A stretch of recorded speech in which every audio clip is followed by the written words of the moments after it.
Hola y bienvenidos. Hoy nos metemos de lleno en esto de, bueno, cómo se cocinan los ritmos en la música. La misión hoy, entender no solo cómo armar un ritmo, sino captar por qué ciertos sonidos pegan como pegan. Y claro, dónde encontrarlos para que nuestras producciones, bueno, tengan esa fuerza desde el arranque. Vamos a desmenuzar esto un poco. Exacto. La meta es superar el simple arrastrar y soltar loops, ¿viste? Se trata de entender cada pieza, desde la física de un bombo, por decir algo, hasta las herramientas digitales que usamos.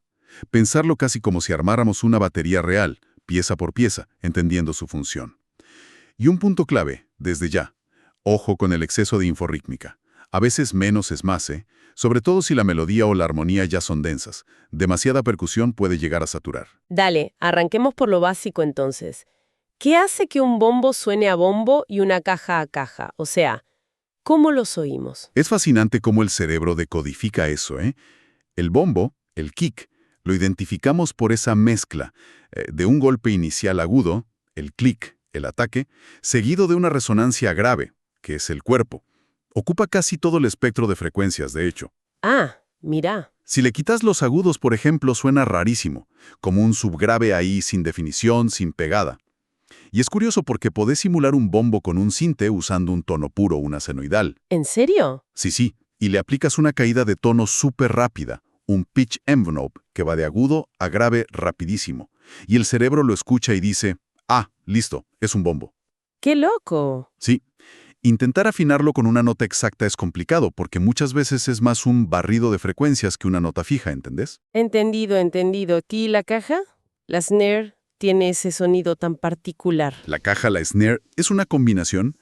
Tenés un golpe tonal parecido a un tom, digamos, pero se le suma ruido blanco. Ajá, Ese ruido viene de la bordonera, esos alambres que están abajo. Sin eso, sonaría mucho más apagada, más como un tom. claro. Por eso, para hacerla con síntesis, necesitas un tono y un generador de ruido. Mezclas las dos cosas. Tiene todo el sentido. ¿Y qué me decís de los platillos? Los hi-hats, por ejemplo. Los hats, los charles, eh, son principalmente frecuencias agudas. Mucho brillo.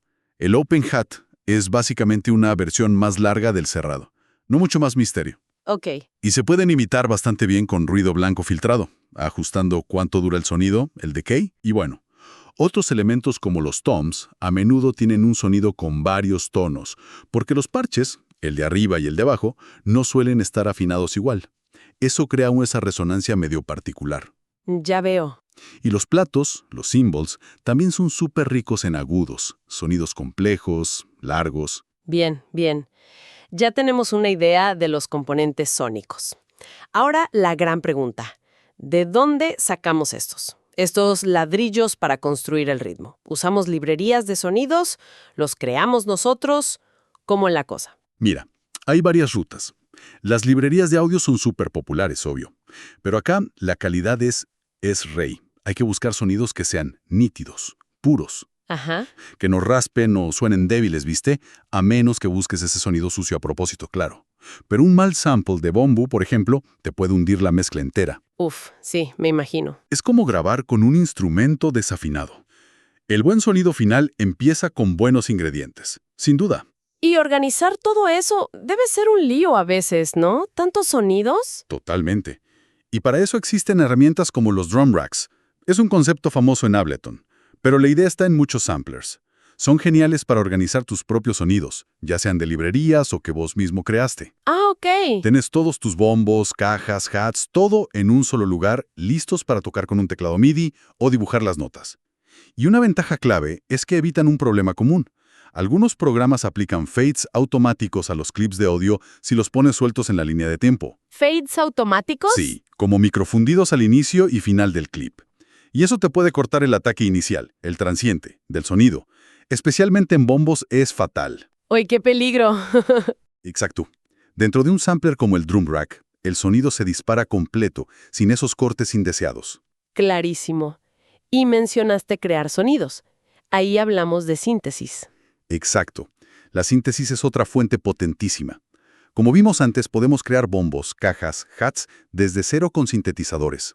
La fuente menciona Operator, por ejemplo, pero hay muchos. Claro. Y eso te da control total sobre cada detalle. El tono, la caída, la cantidad de ruido. Es como esculpir el sonido desde la nada. Suena poderoso eso. Lo es. Y también existen herramientas híbridas que combinan un poco los dos mundos. El ejemplo que dan es Kick 2. Este usa síntesis para el cuerpo grave del bombo, un oscilador con su envolvente de tono, y le suma samples para el ataque, para el click. O sea, mezcla las dos técnicas. Justamente. Te permite diseñar bombos súper a medida, poniendo capas, layering. Pero ojo acá, hay que tener cuidado con la fase y el timing cuando combina sonidos, para que no se cancelen entre sí o suenen raro juntos. Buen punto, el tema de la fase. Ok, tenemos los sonidos, pero después viene el debate eterno. ¿Usamos MIDI para disparar esos sonidos o trabajamos directamente con loops de audio para la batería? He oído argumentos fuertes para ambos lados, ¿eh? Es un punto súper clave, sí. Para baterías electrónicas o sampleadas, el MIDI tiene ventajas, enormes diría yo. Primero, la flexibilidad. Es total.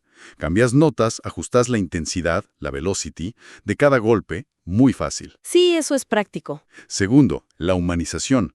Podés añadir variaciones sutiles, un poco de aleatoriedad en la velocity, para que no suene tan robótico, tan cuadrado. Y el famoso swing o groove, que siempre se menciona. Ahí está la tercera ventaja crucial del MIDI.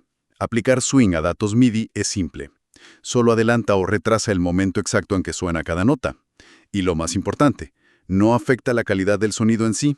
El bombo sigue sonando igual de nítido, solo que un poquito corrido de la rejilla estricta, dándole ese vaivén. Entiendo perfectamente. ¿Y qué pasa si intento aplicar ese mismo swing a un loop de audio ya grabado?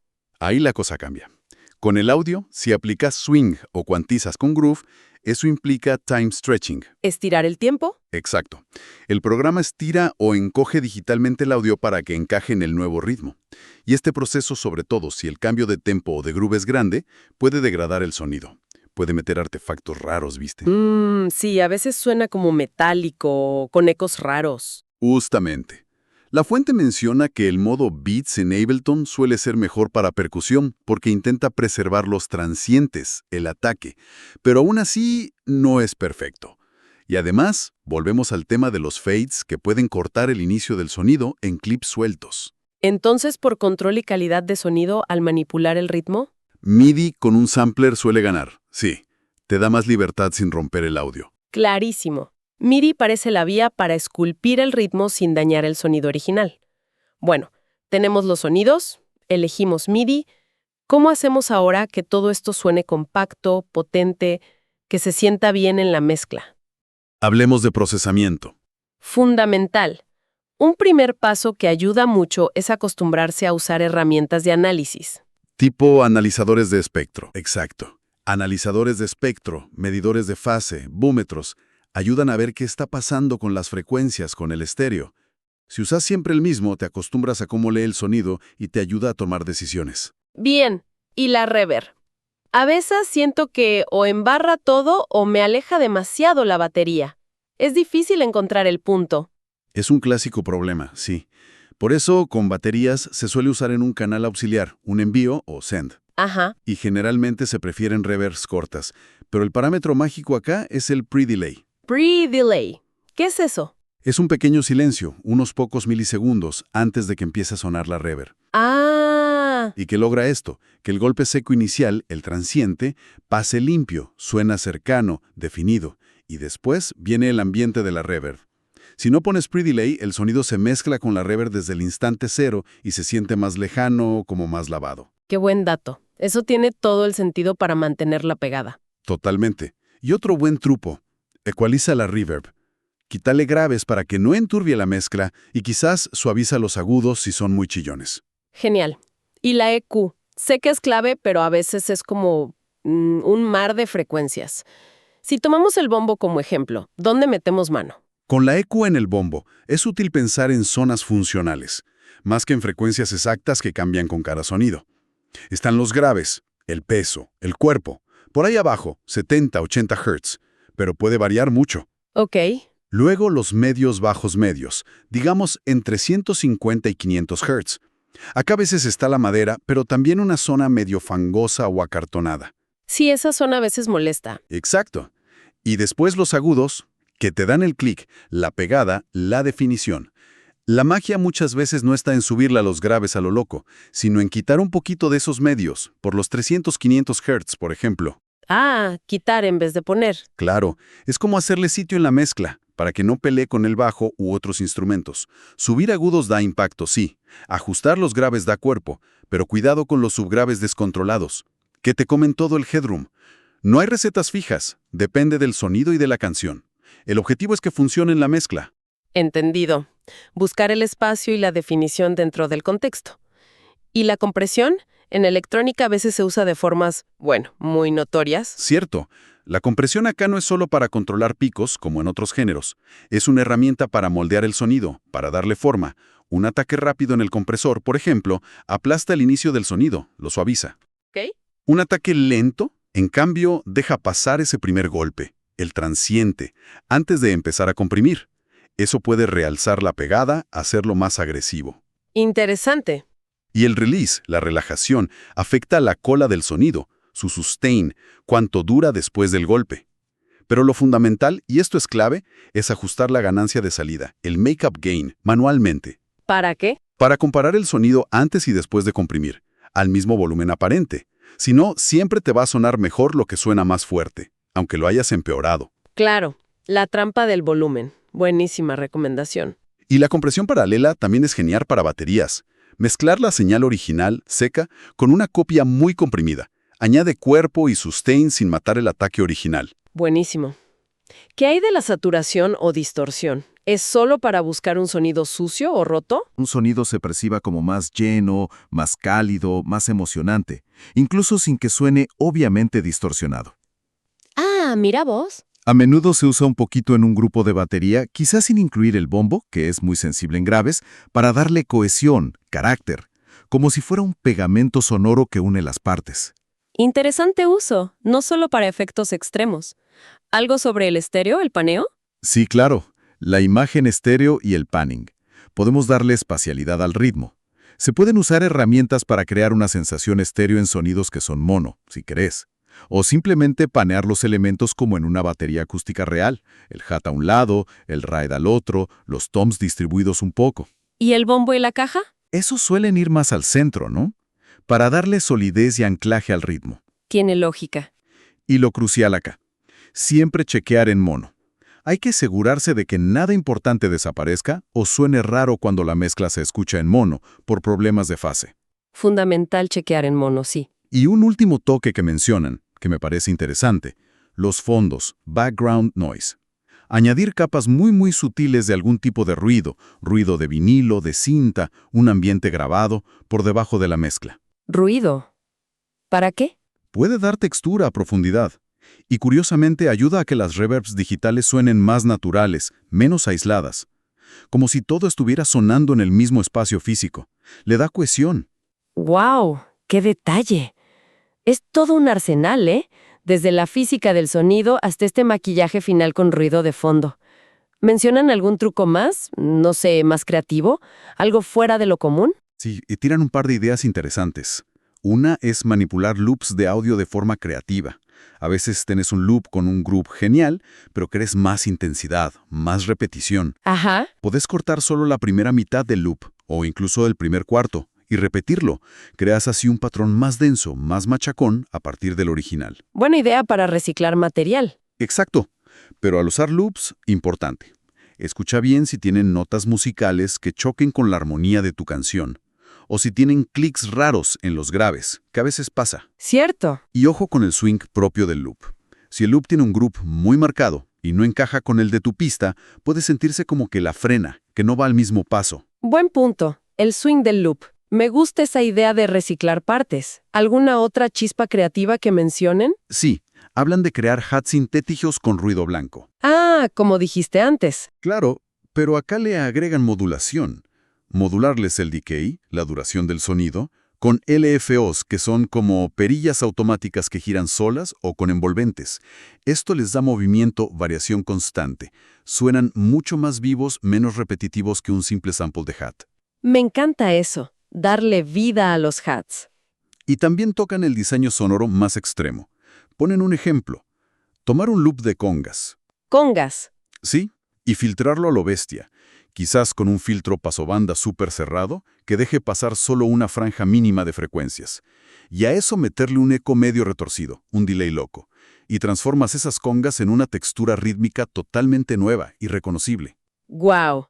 Eso ya es alquimia sonora. Ahí se abre, como dicen, otro universo de posibilidades percusivas, mucho más allá del kit estándar. Realmente impresionante. Desde la anatomía básica del sonido hasta esta alquimia creativa.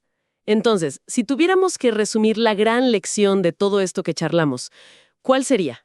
Pues que crear ritmos con impacto, con personalidad, va mucho, mucho más allá de cargar un preset o un loop y listo. Implica entender la esencia de cada sonido, ¿no? Elegir o crear fuentes de calidad, aprovechar la flexibilidad que te da el MIDI para el groove, para la edición fina, y usar el procesamiento no solo para arreglar problemas, sino para esculpir, para crear con intención. La sección rítmica puede ser, como decían en esas notas, otro universo sonoro, lleno de texturas, de ruidos diseñados, de sorpresas, mucho más allá del típico bombo, caja y hat. Totalmente. Y para cerrar, el material original dejaba caer una idea potente que me quedó resonando. Decían que una pista debería sonar increíble, bueno, usaban una frase más fuerte, sonar que te cagas, incluso antes de empezar a cargarle efectos a lo loco. Es un buen punto, sí. Eso nos deja pensando, si tuvieras que elegir una sola cosa, ¿cuál sería ese pilar fundamental? Ese primer paso en el que enfocarse para construir esa base rítmica sólida, antes de perderse en el laberinto de plugins y efectos. Quizás sea la pura selección del sonido inicial, ¿no? O esa interacción básica entre el bombo y la caja, el groove fundamental.